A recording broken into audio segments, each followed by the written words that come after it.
Hello बच्चों, स्वागत है आपका स्टडी ऑन मंच शिक्षा हब के यूट्यूब चैनल पे। बच्चों, आज जो हम पढ़ेंगे ना, वो किसी सब्जेक्ट के बारे में या किसी ऐसी चीज़ के बारे में नहीं पढ़ेंगे जो आपके एग्जाम में काम आए, लेकिन एक ऐसी चीज़ के बारे में पढ़ेंगे जो आपका, अगर आप 10th क्लास के बाद हैं, आपके बहन भाई ठीक है ऐसे हैं जो 10th क्लास कर रहे हैं, या फिर आपको समझाने के लिए अगर आप उच्च एज से निकल चुके हो या आपसे कोई सलाह लेता है, ठीक है, तो उस चीज़ के लिए बहुत ही ज़्यादा इम्पोर्टेंट रोल प्ले करेगी ये वीडियो। ठीक है, जो बच्चे 10th से निकले हैं, ठीक है, इवन ये +2 वाले बच्चे जो हैं उनके लिए भी काम में आएगी वीडियो, लेकिन खासकर जो अभी 10th के एग्जाम आपको पता है नहीं हुए नहीं है, ठीक है, और बच्चों को वैसे के वैसे नेक्स्ट क्लास में मतलब शिफ्ट कर दिया गया। तो एक बात सोचिए, अभी बच्चों के दिमाग में एक बात होगी कि किया क्या जाए, कौन सी स्ट्रीम ली जाए, आर्ट्स ली जाए, कॉमर्स ली जाए, या मेडिकल करें या नॉन मेडिकल करें।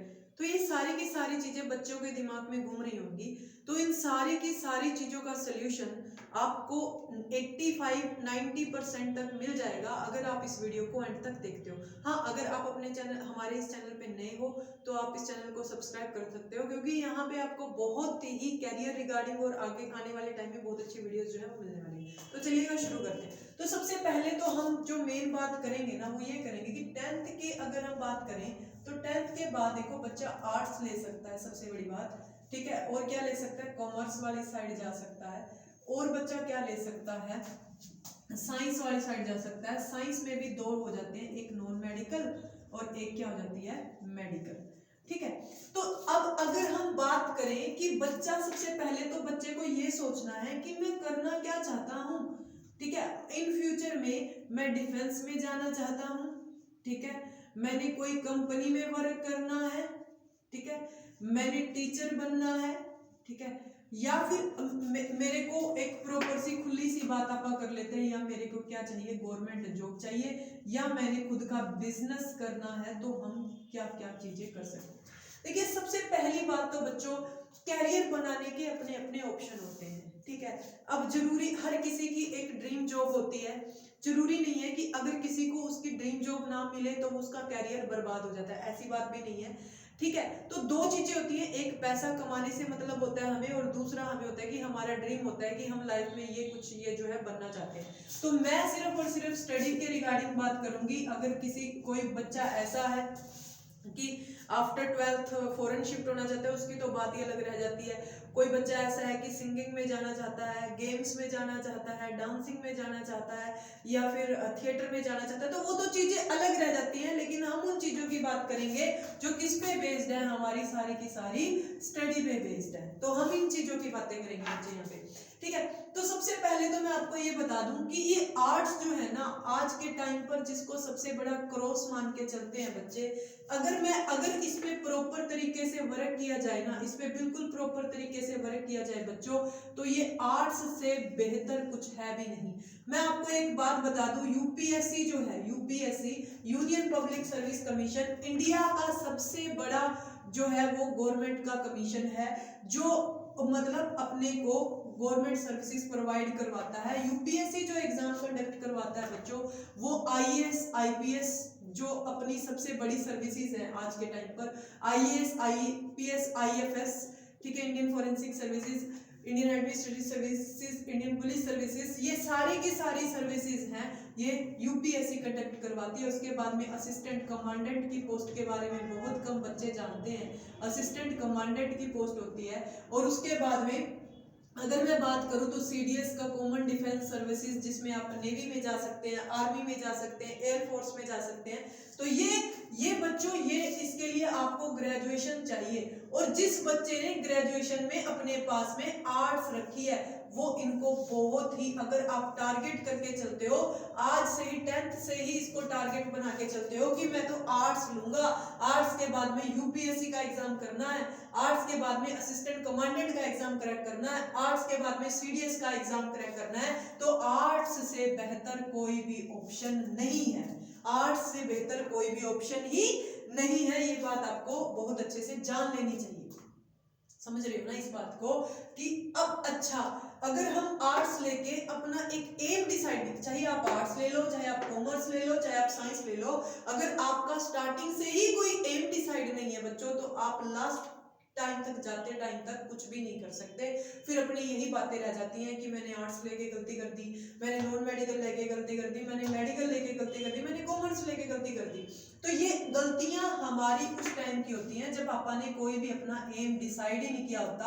हम चलते जाते हैं, अगर हमें पता ही नहीं है कि हमने जाना कहाँ पे है तो हम क्या कुछ कर सकते हैं, कुछ भी नहीं कर सकते, रियलिटी है। ठीक है, अब यहाँ पे देखिए मैंने आर्ट्स का आपको छोटा सा, अब ये जैसे कि असिस्टेंट कमांडेंट क्या होता है, सीडीएस को कैसे क्रैक कर सकते हैं, यूपीएससी वगैरह का सिलेबस क्या होता है, अगर आप खुद से भी आज भी अगर आप नेट पे चेक करोगे तो आपको 50 चीजें मिल जाएंगी, 50 क्या बहुत सारी चीजें मिल जाएंगी जिससे आपको आइडिया हो जाएगा कि ये पोस्ट कौन सी होती है, इसमें हम क्या बनते हैं। लेकिन अदरवाइज हम भी इस पे अलग से वीडियो शूट करके आपको बता देंगे कि आपको क्या करना चाहिए इन चीजों के लिए। ठीक है, क्या पढ़ना पड़ेगा आपको ये बता सकते हैं अगर आप इस प्रॉपर मतलब लाइन पे जाना चाहते हो तो। अब देखिए किसी भी गवर्नमेंट जॉब के लिए ग्रेजुएशन का होना जरूरी है, किसी भी गवर्नमेंट जॉब के लिए ग्रेजुएशन का। लेकिन सिर्फ और सिर्फ 20% जॉब्स ऐसी होती है जिसपे फाउंडेशन होती है कि आपके पास कॉमर्स होनी चाहिए, आपके पास में नॉन मेडिकल होनी चाहिए, मेडिकल होनी चाहिए। अदरवाइज 80% जॉब्स ऐसी होती हैं जो ये बताती हैं जी आप आर्ट्स में ग्रेजुएशन करके ये जॉब लग सकते हो। समझ गए? तो अब ये तो था। अब बात आती है नॉन मेडिकल, मेडिकल और कॉमर्स जरूरी क्यों है। देखिए कॉमर्स के लिए आपको, अगर आप बिजनेस करना चाहते हो, या आप किसी कंपनी में सेक्रेटरी रहना चाहते हो, या आप किसी कंपनी में मैनेजर बनना चाहते हो, या आप अपना खुद का फैमिली बिजनेस करना चाहते हो, या आप मार्केटिंग करना चाहते हो, या आप ये चीजें करना चाहते हो, तो उसके लिए कॉमर्स एक बेटर ऑप्शन है बच्चों। कि अगर आप बिजनेस करना चाहते हो खुद का, आप किसी यानी सीए जो होता है, चार्टर्ड अकाउंटेंट होता है, सीएस कंपनी सेक्रेटरी, वो आप फिर कॉमर्स वाले जो सब्जेक्ट है उन्हीं को पढ़ के आप कर सकते हो। एक लिमिटेड सा एरिया हम मान के चल सकते हैं कि अगर आप फोकस करके करोगे तो एक लिमिटेड सी जॉब्स होती हैं जिनमें आप अपना करियर बहुत अच्छे से बना सकते हो। इसमें आप ये डिसाइड कर सकते हो कि गरीबी को कैसे हटाया जाए, गरीबी को कैसे कम किया जाए, मतलब किसी भी चीज की कीमत डिसाइड करनी है तो वो इकोनॉमिक्स जो होते हैं और जो कमर्शियल डिपार्टमेंट से लोग होते हैं वही करते हैं। ठीक है, जैसे कि अपना जो वित्तीय कोश है उसकी भी देखरेख इसके डिपार्टमेंट के लोग ही करते हैं। तो वो चीजें आपको यहाँ पे ये देखनी है कि अगर मैं धन से रिलेटेड जितनी भी हेल्प करना चाहता हूँ गवर्नमेंट की, कि उनको इतनी सलाहें देना चाहता हूँ, ये सारी की सारी चीजें करना चाहता हूँ, इकोनॉमिस्ट बनना चाहता हूँ, तो अब मेरे को कॉमर्स लेनी चाहिए।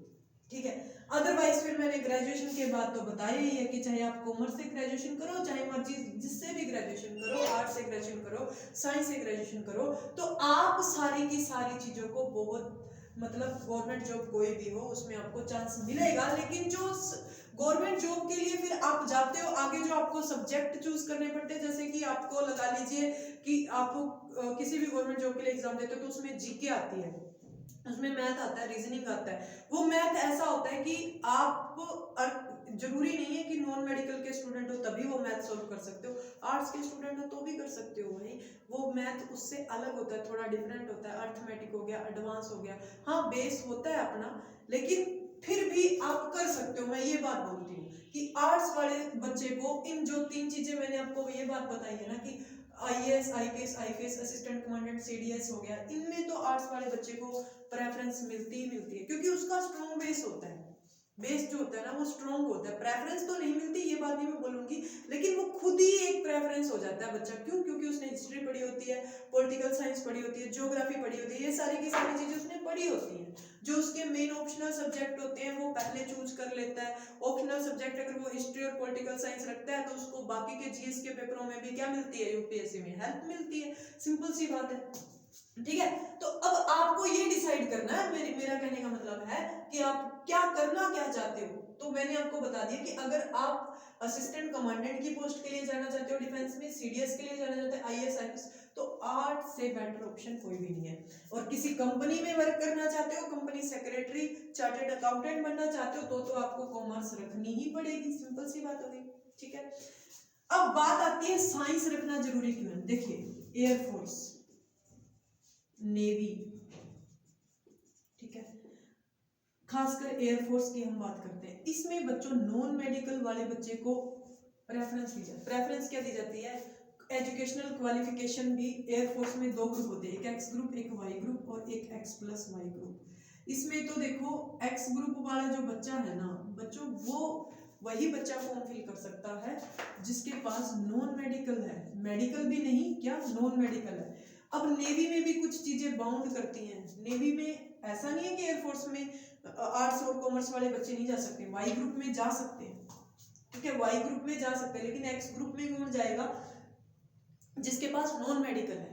तो नॉन मेडिकल 10+2 तक रख लेते हो ना, तो जितनी भी डिफेंस साइड में जॉब है लगभग आपकी जो 17.5 साल से 16.5 साल से जो शुरू हो जाती हैं, ठीक है, वो 21 साल तक आपकी चलती है। उसमें क्या होता है कि नॉन मेडिकल का अगर आप ऑप्शन रखते हो ना तो आपकी वैकेंसीज का लेवल जो है वो बढ़ जाता है, वैकेंसीज बढ़ जाती हैं आपकी, यानी एक्स ग्रुप वाले फॉर्म भी आप अप्लाई कर सकते हो, वाई ग्रुप वाले भी अप्लाई कर सकते हो, यानी एक्स प्लस वाई में जितनी भी सीटें आएंगी उनको आप फिल कर सकते हो जब आपके पास +2 में क्या है, नॉन मेडिकल है, आपने +2 नॉन मेडिकल से कर रखी है, ठीक है। जैसे कि अब एनडीए का एग्जाम है, तो एनडीए के एग्जाम में बच्चों कुछ एक ही सीटें होती हैं जो सिर्फ आर्ट्स के बच्चे, यानी जो आर्मी वाला जो होता है ना, आर्मी में कुछ, यानी एनडीए में अगर हम जाते हैं तो 3 डिपार्टमेंट है, आर्मी हो गया, एयरफोर्स हो गया, नेवी हो गया, ठीक है, तो ये 3 चीजें हैं। तो आर्मी एक ऐसी मतलब सीटें निकालता है जिसमें आर्ट्स वाला बच्चा भी एनडीए का एग्जाम दे सकता है,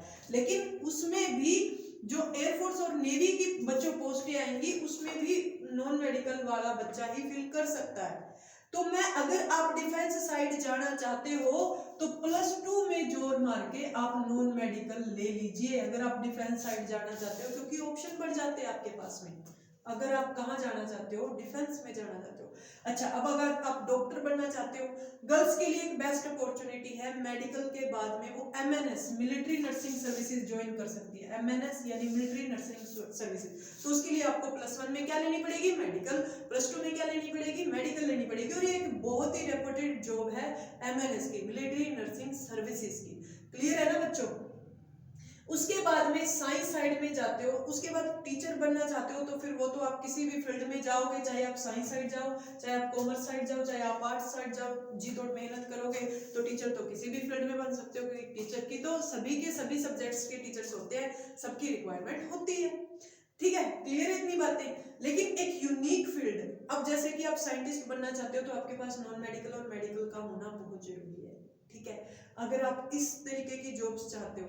अब अगर आप आर्कियोलॉजिस्ट बनना चाहते हो तो आपके पास में हिस्ट्री का होना बहुत ही ज्यादा जरूरी है, इकोनॉमिस्ट बनना चाहते हो तो आपके पास इकोनॉमिक्स का होना बहुत जरूरी है, तो वो फिर बाद में जाके सब्जेक्ट प्रेफरेंस हो जाती है। तो सबसे पहले, हाँ, अगर अब आपको, आप कंफ्यूज हो, ये मैंने आपको ओवरऑल बताया है कि आप क्या कर सकते हो थोड़े से टाइम में, फिर भी आप कंफ्यूज हो तो मैं एक नंबर लिख रही हूँ, ठीक है, 98 126 30 162, 98 126 30 162 एक नंबर लिख रही हूँ, इस नंबर पे आप कॉल करके इंक्वायरी ले सकते हैं अलग से भी, 9812630162, ठीक है बच्चों। तो फर्दर आपको कोई भी हेल्प की जरूरत हो तो आप इस नंबर पे कॉल कर सकते हैं, 9812630162, आपको हेल्प जरूर मिलेगी। और वीडियो अगर पसंद आई हो तो जरूर लाइक करना और जरूर अपने फ्रेंड्स के साथ भी शेयर करना। Thank you so much.